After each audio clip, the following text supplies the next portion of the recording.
کیا یزید کو حضرت امیر المؤمنین یزید رحمۃ اللہ علیہ کہنا جائز ہے؟ تو میری اس بارے میں جو رائے ہے اور استخارے کے بعد رائے ہے کہ ہمیں محتاط انداز میں ایک دو الفاظ ضرور کہنے چاہیے، آپ اور زیادہ نہیں تو کم از کم اتنا کہنا چاہیے کہ حضرت یزید رحمۃ اللہ علیہ۔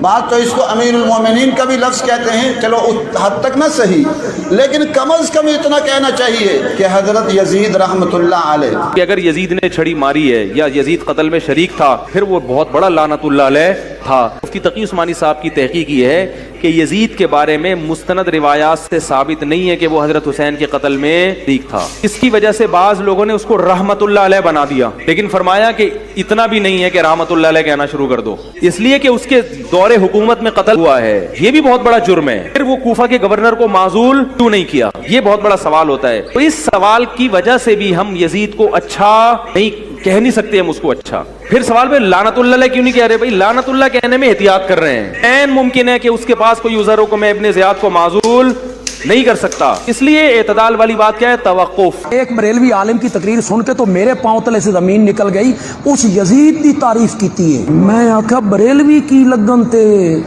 اس نے کہا جب تک یزید کا دفاع نہیں کریں گے معاویہ کا دامن نہیں بچ سکتا۔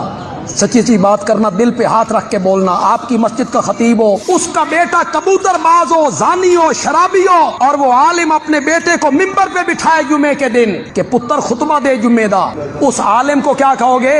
اسے کہو گے نا کنبہ پرور ہے۔ اگر یزید ویسا ہوتا جیسے تم کہہ رہے ہو تو معاویہ جیسا صحابی اسے خلافت میں بٹھاتا۔ امام علی مقام نے بیعت کی تھی، کہانیاں بنائی ہیں، امام نے اس واسطے بیعت کا انکار کیتا سی، یزید زانی سی، یزید شرابی سی، سب کہانیاں بنائی ہیں۔ اگر یزید ایڈے جرمدار ہوتا کہ حضرت معاویہ تو ممکن ہی نہیں سی انہوں خلیفہ بنا دے۔ اس کا اس قتل سے کوئی تعلق نہیں تھا، ہاں اس کی بادشاہت میں یہ قتل ہو گیا تھا۔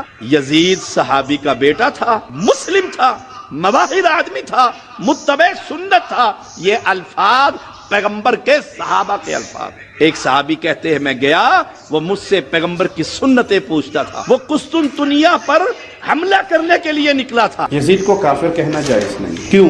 صحابہ کی ایک بہت بڑی جماعت نے اس کے ہاتھ پہ بیعت کی۔ ہمارے امام اعظم نے لعن و تکفیر سے احتیاطاً سکوت فرمایا، اس سے فسق و فجور متواتر ہیں، کفر متواتر نہیں۔ بہت سے لوگ پوچھتے یزید حق پر تھا، حسین رضی اللہ حق پر تھے۔ دیکھیے ہم اس معاملے میں اپنا منہ نہیں کھولتے۔ علامہ ابن تیمیہ رحمہ اللہ سے جب سوال کیا گیا جنگ صفین، جنگ جمل میں کہ علی حق پر تھے یا عائشہ حق پر تھی رضی اللہ عنہ، کربلا کے اندر فلاں حق پر تھے فلاں حق پر، انہوں نے کہا اس جنگ میں شامل نہیں تھا، اللہ نے میری ہاتھوں کی حفاظت کر لی، اب میرا کام ہے اپنی منہ نہ کھول کر اپنی حفاظت، اس لیے کہ دونوں طرف لعنت کہتے ہیں جی یزید کے اوپر لعنت کرنی چاہیے۔ میرے بھائی میرا چیلنج ہے، میں نے کبھی بھی لعنت نہیں کی، البتہ میں یہ کہتا ہوں کہ وہ لعنت کا مستحق ہوا کہ اس نے اہل مدینہ کے ساتھ جو کچھ کیا اس کی وجہ سے وہ لعنت کا مستحق ہوا، لیکن ہم لعنت نہیں کرتے۔ اگر کوئی کرتا ہے اس کو روکتے بھی نہیں، کیونکہ قرآن میں آیت ہے سورۃ الاحزاب، جو اللہ اور اس کے رسول کو اذیت دیتے ہیں ان پر لعنت ہے اللہ کی دنیا اور آخرت۔ حسین کو شہید کرنے والے اللہ رسول کو اذیت دینے والے ہیں کہ نہیں؟ بائی نیم ہم لعنت نہیں کر رہے، لیکن جرنل تو ہمیں کرنے تھے۔ تو حضرت عبداللہ بن عمر رضی اللہ عنہ نے تو پورا خطبہ دے دیا یزید کے حق میں کہ اس کی بیعت نہ توڑو، اس پہ شیعہ بڑے اعتراضات کرتے ہیں، ہم پر اس کا کیا جواب دیں؟ پھر ہم یہ کہتے ہیں کہ وہ عبداللہ بن عمر کا موقف غلط تھا، عبداللہ بن عمر کا اپنا موقف تھا، ہم اس کے ساتھ ایگری نہیں کرتے۔ بات ہوئی ہے اب تیری طرف سے شروع، انتہا اب ہم کریں گے۔ اب تجھے بتانا پڑے گا جس کا تو نے دفاع کرنے کی کوشش کی، کھل کے آ، یزید کا دفاع کرنا ہے پھر پورے دن کا مسلمان بن، چھپ چھپ کے یزید کا دفاع کیسا؟ پھر پڑھ یزید کا کردار پڑھ، ہماری آنکھوں کے سامنے ہم پڑھتے ہیں حسین کا شجرہ، تو بتا یزید کا شجرہ۔ حسین 3 شبان کو مدینے میں بطول کے گھر قرآن بن کے نازل ہوا، یزید شام اور حمص کے درمیانی علاقہ تدمر میں حاکم شام کے گھر عذاب بن کے نازل ہوا۔ یزید کو پیدا ہوتے ہی گھٹی شراب کی دی گئی، حسین نے پیدا ہوتے ہی رسول کی زبان چوسی۔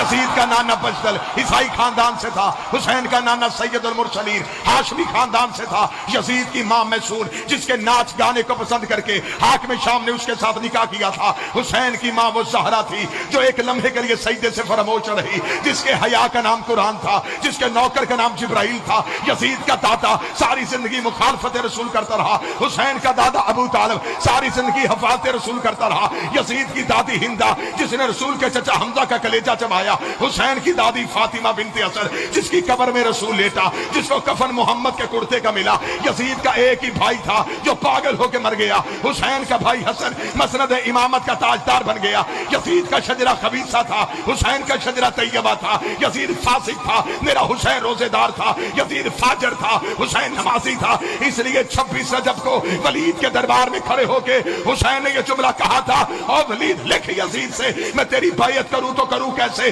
میرے بابے جیسا تیرا بابا نہیں، میرے دادے جیسا تیرا دادا نہیں، میری ماں جیسی تیری ماں نہیں، تجھ جیسا میں نہیں، مجھ جیسا تو نہیں، اپنے لاکھوں لے کے تو آ، اپنے 72 لے کے میں آتا ہوں، قیامت تک کے لیے ہر حلال زادے کو یہ کہنے پہ مجبور کروں گا، حسین زندہ